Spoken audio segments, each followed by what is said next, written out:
Okay, I'm going to be doing a little bit different of a 100-day challenge. First, let me explain why I'm not on video and why you're just going to be seeing pictures. I don't feel that if I show my face, being that someday I'll have to get a job and everything else, I can be 100% honest about where I'm coming from in my life, the negative aspects of it, and really give a true representation of how I'm going to progress through this.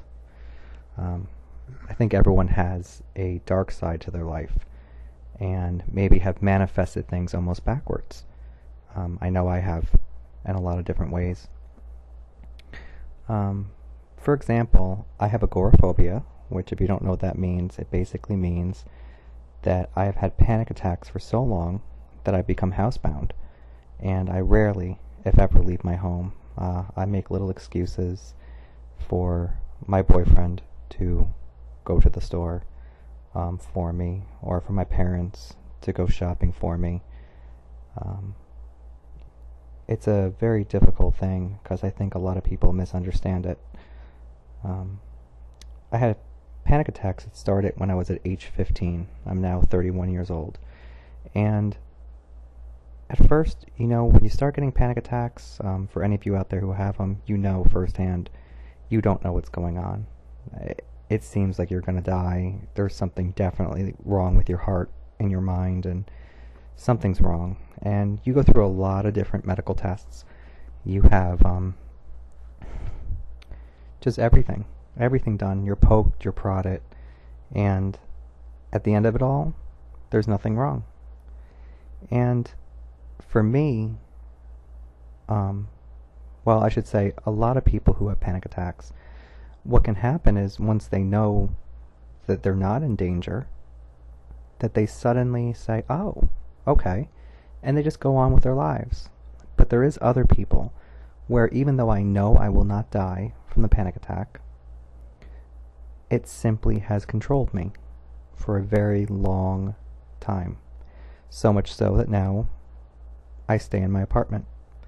And the sun comes up, it goes down, I sleep when I sleep, and then I suffer from insomnia, and I'm up for almost 2 days in a row, and then all of a sudden I sleep for 8 hours or 3 hours. But the days start to blend together, and I have seen therapists. I've tried medication, which I'm not going to tell anyone not to try medication, but for me, it wasn't a very good experience. That doesn't mean that I'm closed to trying something in the future.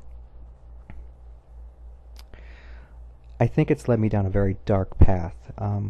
When you're trying to hide how you're feeling from people, what ends up happening is you start being manipulative, I guess for lack of a better word, or you start to manifest, like I was saying, things that you need, but maybe not necessarily in light.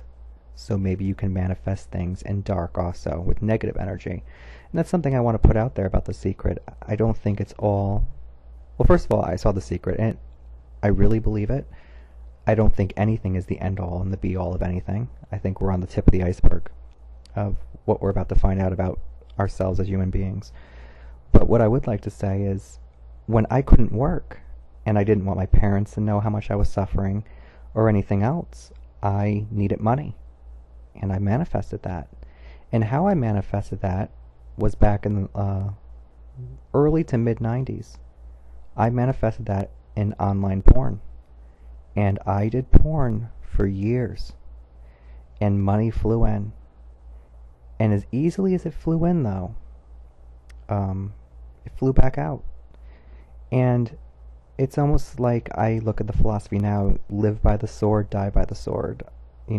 I told someone once when I was living in Florida that, if you get money by sin, it'll go out by sin.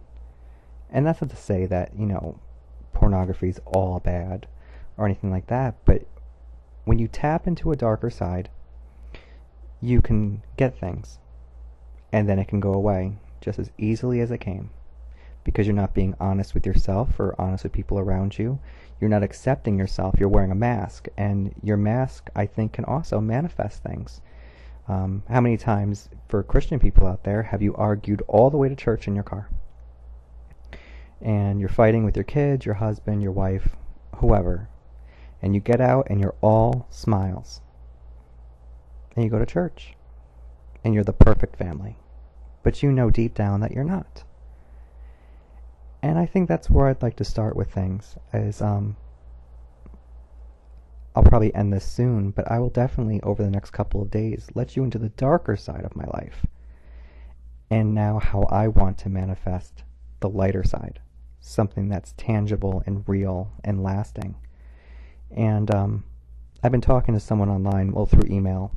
Her name is Clarissa, and she lives in England. And I really don't know how to pronounce her screen name. It's like Clarion13. But if you go to my people I've subscribed to, you'll find her. Just look for the 13 at the end.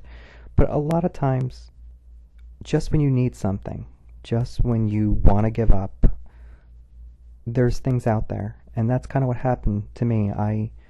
One night I couldn't sleep, and I felt really down on myself, and I thought I could never change, and that I was trapped in this realm of just darkness. But then I came across the 20-minute free thing of The Secret, and I had heard so many people put it down, so I kind of just took their word for it that it was not good, and I didn't watch. And then I did, and it gave me hope. Does that mean that The Secret's, in my mind, 100% real? No, maybe not. But it gave me hope. And through that hope, other people have been starting to post videos, like Momo Zone and, of course, Leilu. I think it's Sandy Garrison. I hope I got that right. If not, I apologize. But those people can bring light into your life. It's different than television. TV, you just get this darkness constantly coming out. There's a war on terror. There's Desperate Housewives, which I do like the show. But ultimately, there's not any substance to any of it. And that's something that I want to change. I want to change what I listen to, what I allow myself to see. And from that, I hope to change a great deal. And who knows, maybe someday I'll show my face. But like I said, I'm going to be brutally honest with things in my life. And I would like to be able to have a job someday without someone finding this and, judging me. So hopefully I can help someone. And I will talk to you all later. And so I guess we'll say this is my first day of my 100-day challenge, even though the first couple of days will be filled with the darkness of my life, but also telling all of you what I hope to manifest. And thank you for listening, and bye.